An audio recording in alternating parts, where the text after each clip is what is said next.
Sound problems in Linux Mint are often caused by incorrect output device selection, a frozen audio service, or muted channels in the system mixer.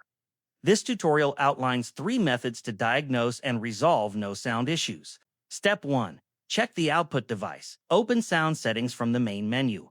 Look for the Output section. You will see a list of available devices such as speakers, headphones, or HDMI. Ensure the correct device is selected. For example, if you are using laptop speakers, do not leave the output set to HDMI. After selecting the right device, test the sound again. Step 2. Restart the sound service. If there is still no audio, the audio system may have stopped working in the background. Open the terminal. Use the command to restart the sound system and press Enter. Wait a few seconds for the reset to complete. For newer versions of Linux Mint, use the command that restarts the newer audio service pipewire instead of the legacy sound system. Step 3. Check the system mixer. Open the terminal again and type Alsamixer, then press Enter. This tool displays audio levels for your system. If you have more than one sound card, press F6 to select the correct one.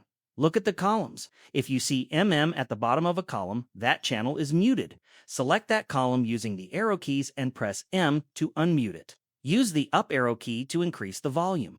After completing these steps, test the sound again. Additional tips: if sound works in some applications but not others, check the individual application's audio output settings. Some applications allow you to override the system default device.